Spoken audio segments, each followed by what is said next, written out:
উঠেন তো একটু। বৌমা আসছো, ভালো করছো। ওষুধ খাওয়ার সময় হয়েছে, ধরেন। হ্যাঁ ধরেন, আমি ওষুধটা খেয়ে। এই দেখো, তুমি আমাদের কত খেয়াল রাখো।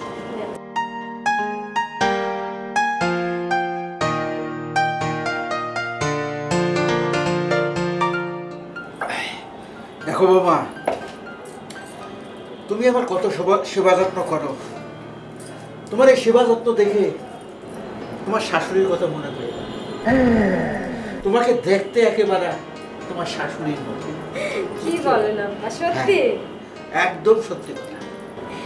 আব্বা, শাশুড়ি আমার আইতে কি হয়েছে, আপনি কষ্ট পায়েন না। আমি আসছি না, দেখেন সবসময় আমি আপনার খেয়াল রাখি, আপনার কখন কি লাগবে। এই যে দেখেন না, আমি সেদিন আপনার এই যে নখগুলা কাইতে দিলাম, গোসল করে দিলাম। আপনার যখন যা লাগবে শুধু আমারে বলবেন, আমি সবভাবে আপনার সেবা যত্ন করতে চাই আব্বা। হ্যাঁ, তুমি ছাড়া আমার কে আছে? যত সেবা যত্ন তো এখন তুমি করবে। হ্যাঁ আব্বা, কোনো সময় মন খারাপ করবেন না, সব সময় হাসি খুশি থাকবেন। মামা, হ্যাঁ আব্বা। আসলে কি জানো, তোমার দেখার পরে আমার মনে হয় তোমার শাশুড়ির দিকে আমি তাকিয়ে আছি, বুঝছো? কি যে বলেন আব্বা। আচ্ছা, তুমি কিছু মনে করো না তো? না আব্বা, আমার তো ভালোই লাগে। শুনেন না আব্বা, এই যে আপনার ছেলে মানে আমার স্বামীটা মারা গেছে, আমি যে আপনার এই বাড়ি পড়ে থাকি, আমি বুঝি আপনার খারাপ লাগে আব্বা। তো আমি কি করবো আব্বা, আমার তো কোনো জায়গা নেই। এখন আপনি যদি আমার এই বাড়ি থাকতে না দেন, আমি কি করবো আব্বা বলেন? বোমা, আমি একটা কথা বলতে চাইছিলাম। আব্বা, দেখি দেখি দেখি আপনার এখানে কি পাকা চুল মনে হচ্ছে। বোমা, হ্যাঁ আব্বা। তোমার কাপড়টা ঠিক করো। কাপড়? এইটা আব্বা। বোমা, এই তোমাকে আর একটা কথা বলতে চাইছিলাম। কি বলবেন আব্বা? হ্যাঁ, আপনি যা ইচ্ছা করতে পারেন। দেখো, আমার ছেলেটা তো মারা গেল, তুমিও একা হয়ে গেছো। আমার এই সংসারে আর কেউ রইল না, খালি তুমি ছাড়া। আর তোমার মুখের দিকে আমি চাইতে পারি না। আমি চাইছিলাম তোমার একটা বিয়ে দিয়ে দিতে। আব্বা, এইসব কথা বলবেন না। আমারই কেন বিয়ে দেবেন? আপনার এত বড় বাড়িতে আমার কি একটু ঠাঁই হবে না?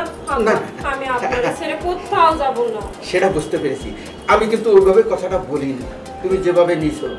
না ঠিক আছে, তুমি যখন করতে চাচ্ছ না, ভালো কথা।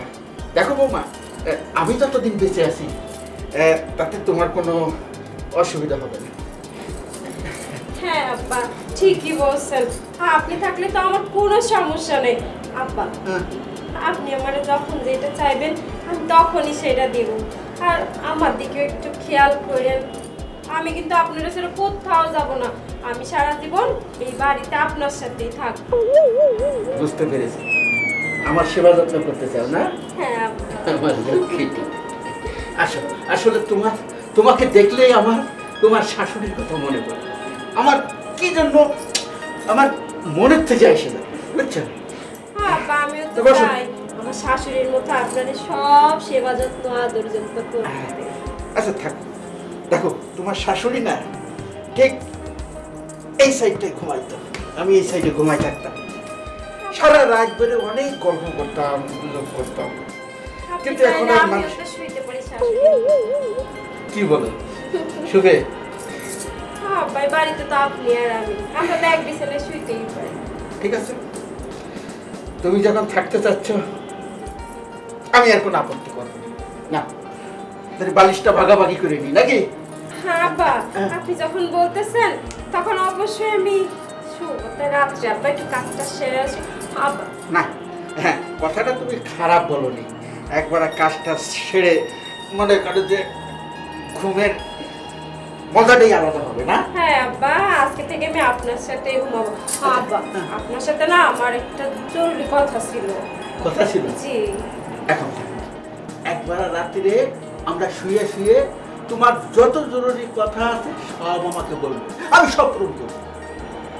ঠিক আছে? আচ্ছা আচ্ছা যাও, তুমি একটা কাম টাম সেরে এসো। জি আব্বা, আমি যাই।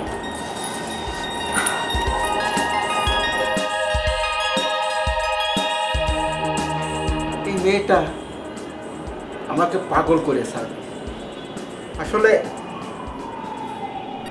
আমার মনে ধরে গেছে ঠিক ওর শাশুড়ির মতো, কোনো অংশে কম না। থাক, যেহেতু আমি একা সেও একা, কেটে যাবে, দিন কেটে যাবে। শুয়ে পড়ি, ওষুধ তো খেলাম।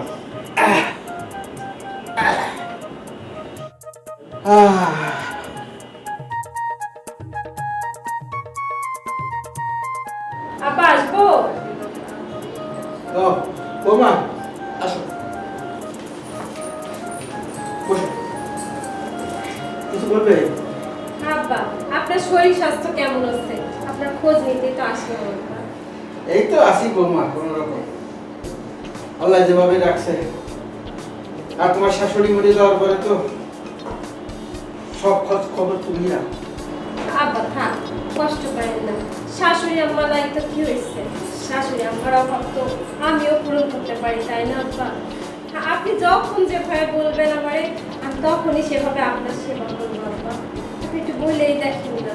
আরে সেটা তো বুঝি বৌমা, সে তো এতদিন করে আসছো। আর আমার কষ্ট হয়, ছেলেটা এইভাবে বিদেশে যে মারা যাওয়ার পরে তুমি একা হয়ে গেছো। তোমার তো বয়স বেশি না, সবই বুঝি বৌমা, সবই বুঝি। আব্বা শুনেন না, আপনি খালি খালি কষ্ট পেন না। আমি আছি না, আপনার যে কোনো সময় যে কোনো দরকারে আপনি যদি বলেন শাশুড়ি আম্মার মতো আপনার আদর যত্ন করতে হবে, আমি তো তাও পারবো। আব্বা শুনেন না, শুধু আমার দিকে একটু খেয়াল রাখবেন।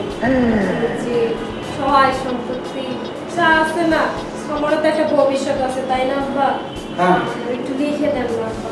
আরে সেটা তো দেবই, আমার একটা ছেলে আছে, একটা মেয়ে আছে, দরকার হলে ওদের দেবো না?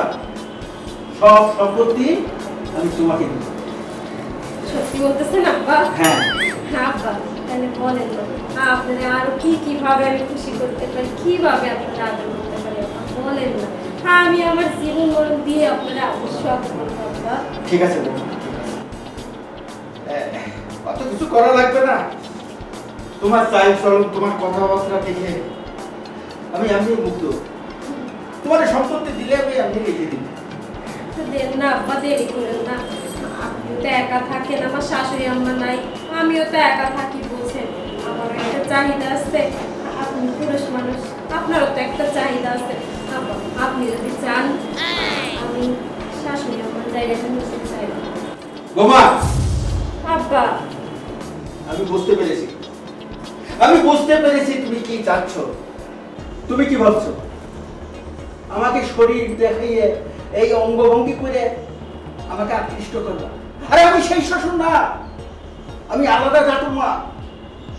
এত বড় সংসার বাড়ি ঘর করছি খামাখানা, আমার বাপদাদার কিছু ছিল না, নিজের উপার্জনে করছি। আর সংসারে তুমি কি করতে চাও সেটাও আমি বুঝি। আমি এত অবুঝ না। তুমি যাচ্ছ যে আমার ছেলে মেয়েকে বঞ্চিত করে আমার সম্পত্তি তুমি লিখে নিতে, সেটা হতে দেব না মা, সেটা তোমার ভুল ধারণা। দেখো, তোমাকে এই বাড়ির বউ করে এনেছিলাম, সেই বউয়ের মর্যাদা তুমি রাখতে পারোনি। আমার ছেলেটা মারা গেছে, আল্লাহ তাকে বেস্ট যুগ করুক, ভালো করেছে। এই দিনটা তার দেখা লাগতো না। আর তুমি এই কদিন ধরে আমার সাথে যা শুরু করেছো, এটা ঠিক করো নাই তুমি, আমি সবই বুঝতে পারি। কিন্তু তোমার বলি আমি বুঝো না বোঝার ভান করেছিলাম, দেখি তুমি কতদূর আগাইতে পারো। তুমি আগাইতে আগাইতে শেষ সীমানায় চলে গেছো। সি বৌমা সি, তুমি এতটা নিচে নামতে পারো, এতটা নিকৃষ্ট হতে পারো খালি তোমার নিজের স্বার্থের জন্য। তুমি তুমি আমার সম্পত্তির জন্য তোমার নিজের শ্বশুরকে পর্যন্ত ছাড়োনি, তাহলে কথা নিতে চাইছো। ছি, জানো বৌমা, তোমাকে তোমাকে আমার মেয়ের মতো জানতাম, কিন্তু আজকে যে কাজটা করেছো, আমার মেয়ের জায়গা দিতে কিন্তু আমার ঘৃণা হচ্ছে, ঘৃণা হচ্ছে আমার। তার চেয়ে বরং তুমি আমার এই বাড়ি থেকে চলে যাও, যাও। এই মুহূর্তে তুমি আমার চোখের সামনে থাকবে না। আব্বা, আব্বা আমার মাফ করে দেন আব্বা, আমার এই বাড়ি থেকে তাড়াই না আব্বা, আমার মাফ করে দেন। বৌমা, আর কোনো কথা বলবে না, আমি তোমাকে মাফ করতে পারবো না। আর তোমাকে যদি মাফ করি, সারা দুনিয়ার ছেলেরা মেয়েরা আমাকে মাফ করতে পারবে না। কি জন্য জানো? তুমি লোভী, তুমি অনেক লোভী। তুমি চেয়েছিলে আমার সম্পত্তি একা লিখে নিতে, কিন্তু সেটা আমি করতে দেব না, সেটা আমি পারি না। কারণ আমার আর একটা সন্তান আছে, তাকে দিতে হবে, আর একটা মেয়ে আছে, তাকে দিতে হবে। আব্বা আমার মাফ করে দেন আব্বা। না বৌমা না, আমি মাফ করতে পারবো না। তুমি কি মনে করেছিলে তোমার এই শরীর দেখিয়ে, দেহভঙ্গি দেখিয়ে তুমি আমাকে মানিয়ে নেবে, আমার সম্পত্তি লিখিয়ে নেবে? না, সেটা আমি পারবো না। আমার ছেলে রয়েছে, মেয়ে রয়েছে, তাদের বঞ্চিত করে আমি কিছু করতে পারবো না। তুমি একটা কাজ করো, যাও, এই মুহূর্তে আমার বাড়ি থেকে বেরিয়ে যাও। যাও। না আব্বা, আমি যেটা বলছি সেটাই হবে। যাও, যাও বলছি।